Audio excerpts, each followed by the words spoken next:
기독교에서 자주 헷갈리는 개념 중에 하나가 천국인 것 같아요. 천국은 꼭 죽어서 가는 곳 이렇게 생각할 때가 많습니다. 그런 만한 이유가 있죠. 그렇게 우리가 배워왔고 또 그렇게 가르쳐 왔기 때문에 우리가 그렇게 알고 있는 거예요. 이렇게 알고 계시면 참 쉬울 것 같아요. 따라해보세요. 천국은 이미 임했지만 아직 완성되지 않았다.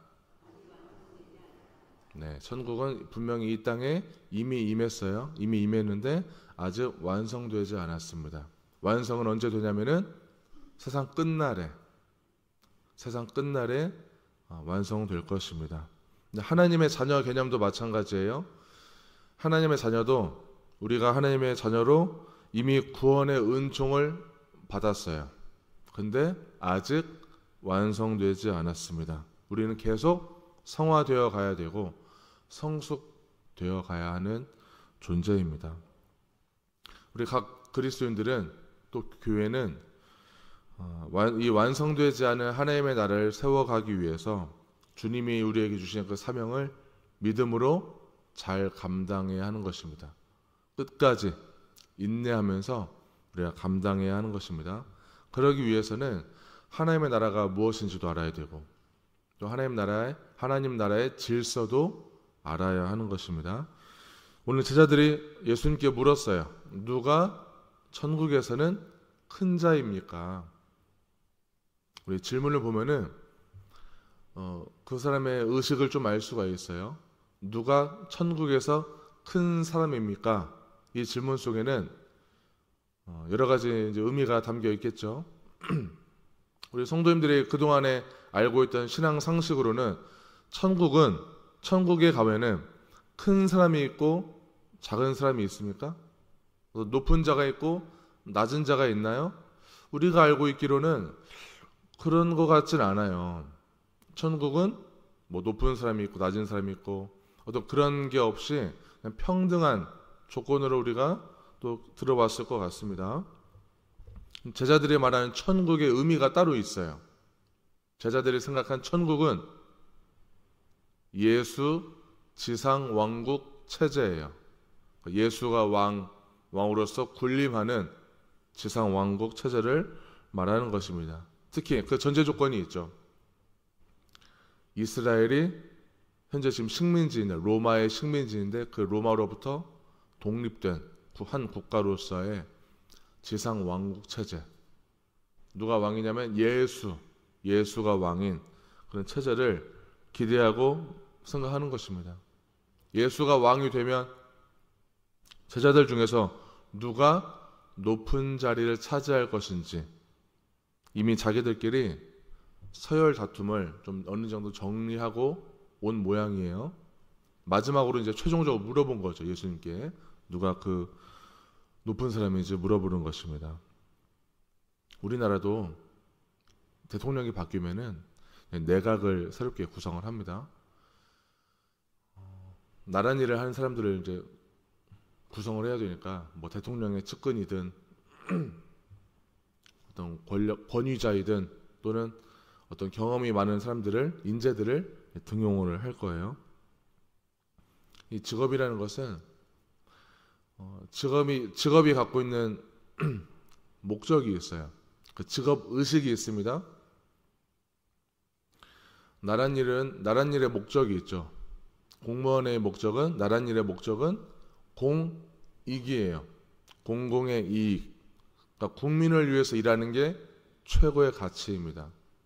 근데 이 생각이 흔들리면은 거기서부터 말썽이 시작하는 거예요. 자꾸만 어떤 명예와 권력을 탐하게 되면은 이 공익이 이제 흔들리는 거죠.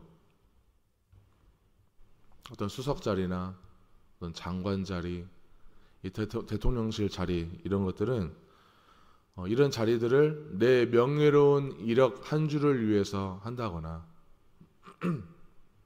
어떤 권력의 자리를 탐해서 한다거나 그렇게 되면은 반드시 문제가 생깁니다. 뉴스에서 자꾸만 높은 자리를 갖고 있는 사람들이 말썽을 피우는 이유가 다 이 공익과 국민을 위해서 일하는 그런 자리라는 개념에서 벗어나서 다른 생각을 하기 때문에 문제가 생기는 거예요. 어떤 태도로 임해야 될까요? 겸손한 태도를 가지고 그 나란 일을 하려면은 그 자리를 집착하지 않고, 나를 불러주면은 그분의 뜻이겠거니 생각하고 최선을 다해서 공익을 위해서 일하면 되는 거고, 나를 불러주지 않으면은 내가 아직 부족하겠거니 생각하고 또 겸손한 태도로 살아가면 되는 것입니다. 그것도 역시 나를 안 불러주신 것도 하나님의 뜻으로 받아들이는 거예요. 교회도 마찬가지죠. 교회도 다양한 직분이 있는데 나를 불러주면은 내가 좀 부족하고 그 자리가 두렵고 그래도 하나님의 뜻으로 받아들이고 최선을 다하는 것이고, 나를 안 불러주면은 서운할 것이 아니라 역시 그것도 하나님의 뜻으로 알고 받아들이고 최선을 다해서 내가 있는 자리에서 열심히 주님을 섬기는 것입니다. 되게 심플한데 우리는 여러 가지 생각이 들어가게 되면은 거기서부터 이제 말썽이 생기고 섭섭한 거예요. 세상의 방식은 우리도 알다시피 그 자리를 쟁취하기 위해서 어떤 방식을 써도 된다고 생각을 해요. 세상의 방식은 높은 자리를 선점하기 위해서 온갖 꼼수를 부리고 거짓말을 사용을 합니다. 근데 누구나 다 그렇게 하는 거라고 생각을 해요.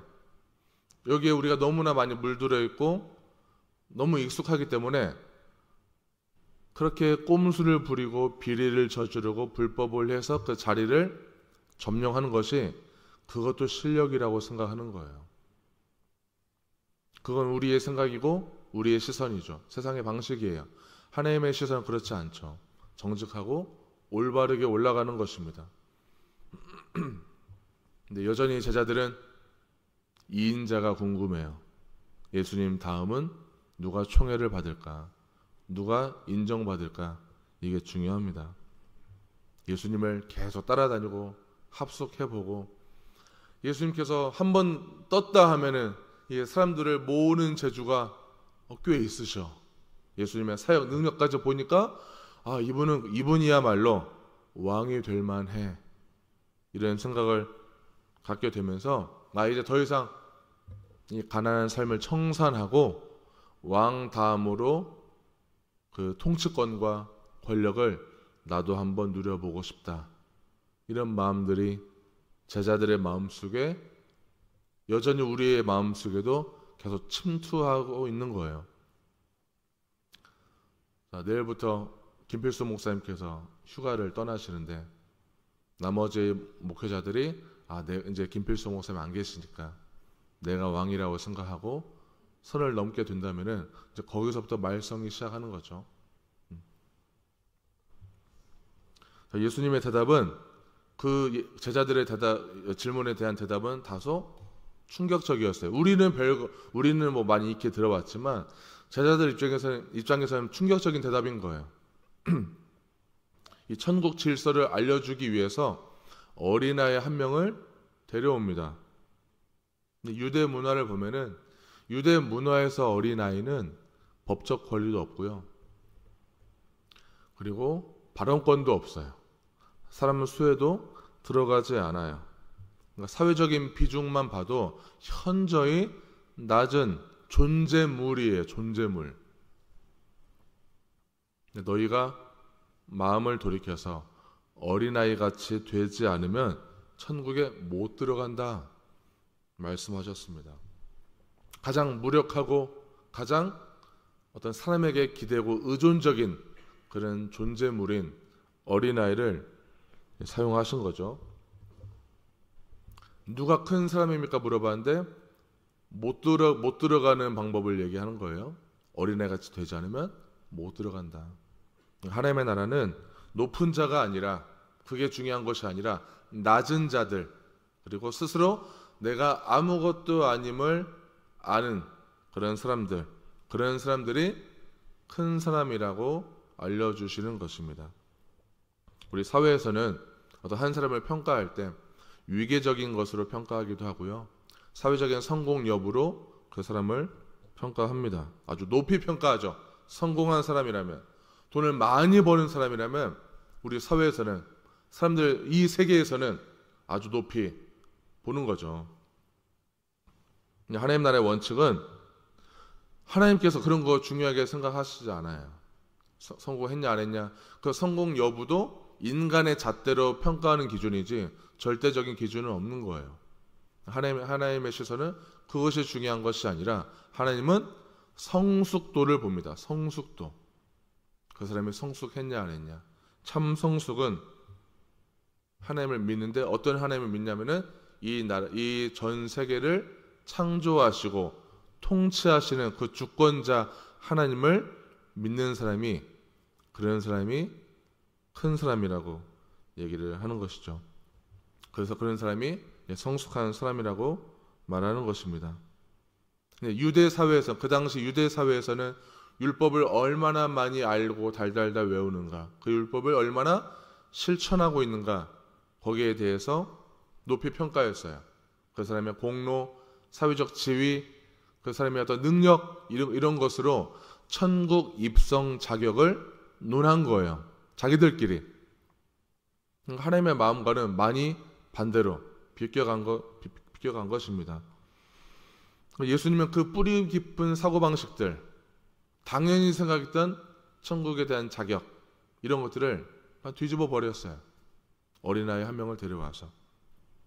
하나님의 나라는 낮은 자가 들어가고 회심하는 자가 들어가고, 그리고 하나님께 전폭적으로 의존하는 신앙을 가진 사람들이 들어가는 곳이다 말하고 있습니다. 교회는 하나님 나라의 모형이라고 할 수 있을 것 같아요. 근데 교회에서도 역시 큰 사람은 가장 자기를 낮추는 사람이 큰 사람이라고 볼 수 있습니다. 낮춘다는 것은 겸손하게 자기를 비우는 사람인 것 같아요. 자기를 비운다는 것은 자기를 비하하는 것과는 좀 다르다고 생각합니다. 자기 자신의 능력을 평가절하하는 것과는 달라요. 왕이신 그 하나님의 자녀임을 믿고 구원받은 그 기쁨을 누리면서 주님이 주신 그 사명대로 하나하나 열심히 겸손하게 실천하는 사람. 그러면서도 내 외적인 자랑에 취해있지 않은 사람, 그런 사람이 교회에서는 큰 사람인 것 같아요. 간단히 말한다면. 자기를 낮추는 사람은, 자기를 낮추고 겸손해 보이는 사람을 보면은 늘 다른 사람을 섬기려고 하는 모습들이 많이 보입니다. 내가 왕이야, 내 말 들어, 이런 태도가 별로 보이지 않아요. 근데 그런 사람을 보면요, 좀 표면적으로 보면은 그냥 착해 빠졌어요. 좀 바보같이 보이기도 하고요. 어떤 때는 막 호구같이 보이기도 해요.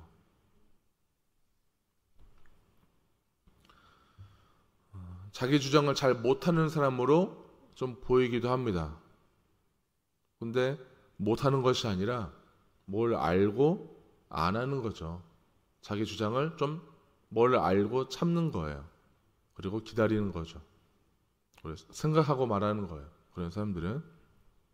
그럼 우리가 어느 선까지 자기를 비우고 어느 선까지 내가 낮추고 낮아져야 될까? 우리의 모범이 되시는 분 역시 예수님이십니다.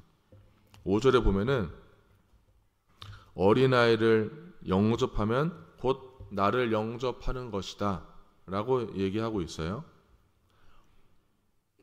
그러니까 무시받고 천대받고 아무도 관심 갖지 않은 그 어린아이와 예수 자신을 지금 똑같이 동일시하는 거예요. 분명 제자들이 보기에 예수님은 곧 미래의 왕이신데 그 왕이 아주 하찮은 어린아이와 동일시하고 있어요. 우리가 교회에서 신앙생활을 하다 보면은 다른 사람이 나를 무시하고 좀 무관심하고 좀 핍박하고 함부로 대하는 일들 비일비재하게 일어납니다. 워낙 다양한 사람들이 모여 있고 뭐 말이라도 한번 걸어보려고, 그래서 나름 관심이라고 생각하고 관심으로 이렇게 얘기를 하고 그러긴 하는데, 그런 말들이 어떤 분에게는 상처가 되고 핍박처럼 느껴지기도 하고요. 좀 불편하게 들리기도 해요. 근데 이런 것 때문에 자꾸 다투게 되면은 점점 교회 안의 질서도 깨지는 것입니다. 하나님 나라 질서도 깨지는 거예요. 근데 예수님이 당한 고난을 한번 생각해 보세요. 예수님은 전혀 생판 모르는 사람들에게 당한 것이라기보다는 측근으로부터 배반을 당하고 권력자로부터 무시를 받고 그리고 그들로부터 죽임을 당했습니다. 그 죽임도 이름을 명명한다면 정치적인 죽음을, 살인을 당한 것입니다. 그런 것처럼 그 예수님을 따르는 그리스도인도 핍박은 당연한 거예요. 우리가 주님을 따르겠다고 결단하는 순간부터 핍박은 따라오는 것입니다. 핍박을 안 받고 싶다면 주님을 안 따르면 좀 덜 생겨요. 하나님을 따르지 않으면 그런 핍박과 상처받는 일들도 별로 안 생깁니다. 다 내가 그 상처들 비껴갈 수 있어요. 고통으로부터 자유해질 수 있는 것이죠. 자, 그런데 그렇게 자신을 낮추는 자들, 핍박을 두려워하지 않고 주님을 따르겠다고 결단한 자들이 많은 사람들이, 그런 사람들이 많은 교회가 번강해요. 그 사람들은 누구 탓을 하지 않습니다. 제 탓입니다. 이 말을 제일 많이 해요. 하나님, 제가 죽을 죄인입니다. 저 사람이 아프고 저 사람이 다른 사람이 힘들게 하는 것은 다 제 탓입니다. 까지 가는 거예요. 그게 자신을 낮추는 자죠. 예수님이 한 인간으로서 억울함을 토로한다고 생각해 보세요. 예수님이 죄가 뭐가 있어요? 예수님 죄가 하나도 없거든요. 억울한 일들만 많은 거죠. 우리도 마찬가지예요. 우리도 내가 분명히 아주 선한 마음으로 최선을 다하고 헌신했는데 교회에서 이거 가지고 말이 나와요. 어떻게 그럴 수 있어요? 그럴 수 있습니다. 주님을 따르고자 한다면 선한 일을 내가 감당하고 주님의 일을 감당한다면 수많은 말들 들을 수 있습니다. 그게 잘하고 계신다는 증거예요. 정말 못하고 있어서 말을 듣는 경우도 있긴 하지만 대부분의 경우는 내가 정말 올바르고 정직하게 하고 있는데 말을 듣는다면은 내가 잘하고 있구나. 하나님 오히려 감사합니다. 이런 고백이 나올 수가 있겠죠. 제가 한때는 이 신앙과 인격을 좀 분리해서 생각한 적이 있었어요. 신앙이 왜 분리했냐면은 신앙은 좋은데 성품이 별로예요. 반대로 성품은 좋은데 신앙이 좀 별로예요. 이런 괴리를 많이 느끼니까 신앙생활 하다 보면은 신앙 따로 성품 따로 인격 따로라고 생각했었습니다. 다시 또 생각해 보니까 이건 말이 안 되는 거예요. 믿음과 인격은 분리될 수가 없어요. 믿음이 연약하면은 성품도 연약해요. 성품이 좋으면은 믿음도 따라가게 되어 있습니다. 이 둘이 같이 가는 거지 따로따로가 아닌 거예요. 우리가 믿음이 약하든 성품이 약하든 우리는 자신을 돌아볼 수가 있는 거죠. 내 믿음 상태를 또는 내 성품, 내 인격 상태를 좀 돌아볼 수가 있는 거예요. 믿음이든 인격이든 우리는 완성은 없습니다.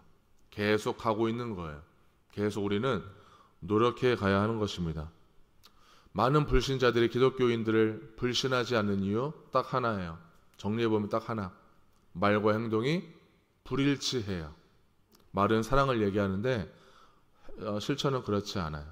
제가 사역했던 교회에서 체육관에서 제가 운동하고 나오는데 동네 분들이 저한테 말을 거는 거예요. 당신의 교회는 누구누구가 있는데 내가 그 사람 때문에 하나님을 믿지 않습니다. 그 사람의 행실이 우리 동네에서 이렇게 소문났기 때문이에요. 이런 얘기를 저한테 하는 거예요. 행동이 말과 불일치하는 것 때문에 불신자들이 더 불신하는 것입니다. 자, 오늘도 우리가 이 하루를 살아갈 때 어떤 외적인 이미지 또 사회적 성공의 마음을 빼앗기지 않고 주님 앞에서 내 죄만 바라보면서 나 자신을 돌아보면서 하나님, 저는 아무것도 아닙니다. 우리가 자연재해 앞에서 무슨 질병 앞에서 아무런 힘을 쓸 수 없는 무력한 존재입니다. 여전히 내 몸속에는 암세포들이 자라고 있고 어떤 독소들과 염증들이 계속 많이 있고 우리는 계속 몸속에 안 좋은 음식들을 입에 집어넣고 있고 운동하지 않고 수면의 질이 좋지 않고 여러 가지 건강을 해치는 참 연약한 존재, 다른 사람을 아프게 만들고 힘들게 만드는 참 죄인입니다. 아무것도 아닙니다. 우리가 이런 존재임을 다시금 자각하면서 하나님 앞에서 더 겸손하게 나를 비우고 나를 돌아보는 그런 겸손한 그리스도인 또는 주님만 전폭적으로 의존하는 신앙인으로 오늘 하루 저와 성도님들 다 함께 승리하는 하루가 되기를 축복합니다.